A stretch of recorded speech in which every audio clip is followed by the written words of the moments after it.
بٹشا سندھ کا ایک ایسا شہر جو شاہ عبداللطیف کے نام کی وجہ سے مشہور ہے۔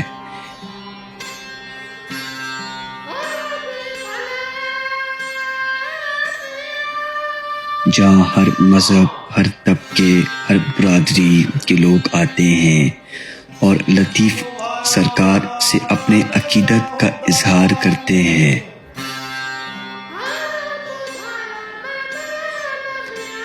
یہاں لوگ دور دور شہروں، گاؤں اور دیہاتوں سے آتے ہیں اور اپنے عقیدت کا نذرانہ لطیف سرکار کی خدمت میں پیش کرتے ہیں۔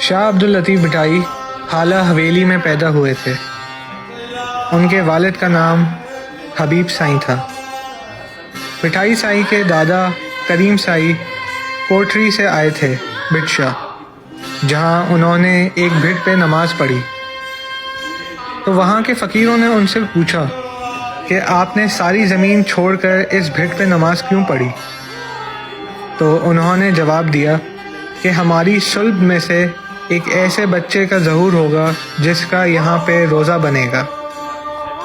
اس لیے بھٹائی سائیں نے اپنے والد حبیب سائیں کو پہلے دفنایا اور ادھر ایک مسجد اپنے ہاتھوں سے تعمیر کی، اور بھٹائی سائیں کے ساتھ کمبر فقیر اور دوسرے فقیر تھے، تو بھٹائی سائیں نے ان فقیروں سے تنبورہ بنوایا۔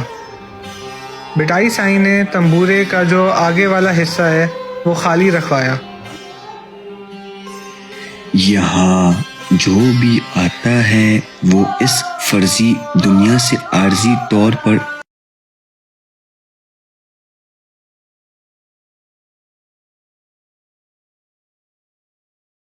کو روحانی طور پر سکون پہنچتا ہے۔ یہاں پہ لوگ اپنے سارے دنیاوی مسائل چھوڑ کر ایسے مدوش ہوتے ہیں جس کے بعد انہیں اس دنیا کا ہوش نہیں رہتا، اور اس مدوشی کی وجہ وہ راگ ہے جو وہاں بیٹھے فقیر تنبورے پر بجاتے ہیں، جو لطیف سرکار نے خود اپنے ہاتھوں سے بنوایا تھا۔ اور پچھلا حصہ جو تنبورے کا ہوتا ہے وہ سنگ کہلاتا ہے۔ پھر بھٹائی سائیں نے تنبورے میں 5 تاریں لگوائیں جن کا نام ٹیپا، گرور، زبان اور باقی 2 کو جاریاں کہا جاتا ہے۔ تنبورے سے بھٹائی سائیں نے اللہ کی وحدانیت کا ذکر کیا ہے۔ جو ہم فقیر وہاں راگ گاتے ہیں اس میں ہمیں بیت کا تو سمجھ میں آتا ہے، پر جو طریقہ ہوتا ہے وہ ہمیں نہیں سمجھ آتا۔ لیکن وہ جو روحانی ذکر ہے بھٹائی سائیں کا، ادھر جتنے بھی سننے والے ہوتے ہیں، چاہے پنجابی، چاہے سندھی، چاہے بلوچی یا کوئی بھی ہو، انہیں وہ سمجھ میں تو نہیں آتا، پر انہیں روحانی سکون ضرور ملتا ہے۔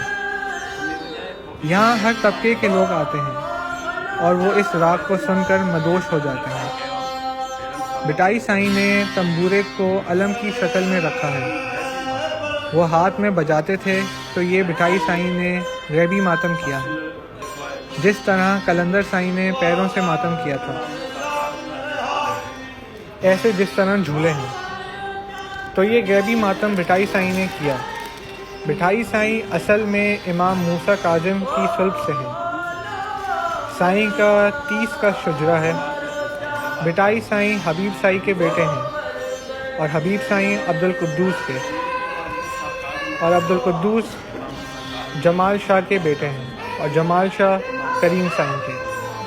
اس کے اوپر جا کر امام موسیٰ کاظم ہیں، اور امام موسیٰ کاظم تھے امام جعفر صادق کے بیٹے، اور امام جعفر صادق تھے امام محمد باقر کے بیٹے، امام محمد باقر تھے امام زین العابدین کے بیٹے، اور امام زین العابدین ہیں امام حسین کے بیٹے، اور امام حسین مولا علی علیہ السلام کے بیٹے۔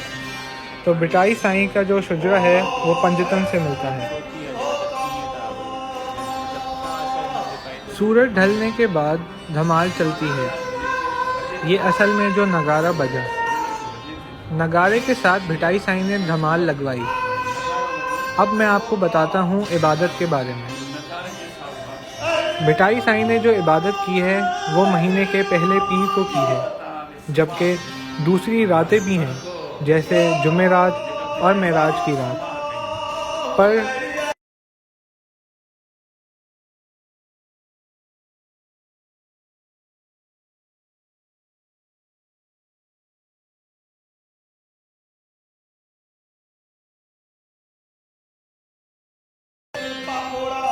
اور اس کے بعد ہم وہاں جاتے ہیں جہاں آگ جلتی ہے اور ادھر پہنچ کر ہم اللہ کی طرف ہو کرتے ہیں۔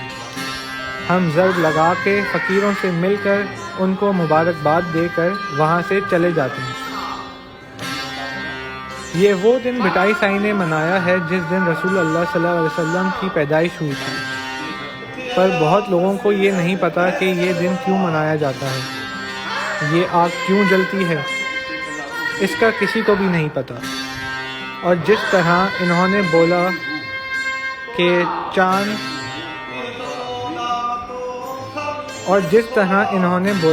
کرار چند کا ذکر کرو، یہ وہ کرار چند تھا جو ایک فقیر ہے جس کے پاس ابھی تک لکڑی کی روٹیاں پڑی ہوئی ہیں۔ وہ لکڑی کی روٹیاں باندھ کے مٹی اٹھاتے تھے کرار جھیل سے، جو بٹائی سائیں کی حویلی تھی، اس حویلی میں یہ وہ مٹی ڈالتے تھے۔ اس میں اور لمبی کہانی ہے جو آگے چلتی ہے۔ یہ جو حویلی تھی یہ لطیف سائیں اپنے فقراؤں کو دے کر کہا تھا کہ یہ حویلی میرے فقراؤں کی ہے، اور ادھر سے تنبورہ اٹھائیں گے اور ادھر آرام کریں گے، اور ہر کوئی صبح یہاں سے چلا جائے گا۔ بٹائی سائیں کے 4 خلیفہ تھے، تمر فقیر، میاں ولی محمد، اس کے بعد یعقوب شہید، اور آخر میں اسماعیل جنیجے، جو اصل میں سیون شریف کا رہائشی تھا۔ یہ بھٹائی سائیں کے 4 خلیفہ تھے۔ بھٹائی سائیں نے ہنگورو کے عبداللہ فقیر کے بھتیجے لائق دینو فقیر کو شادی کا حکم دیا، اور پھر شادی کی رسمیں ہوئیں، اور اس سے یہ سارا دھمال اور راگ کا سلسلہ چلا۔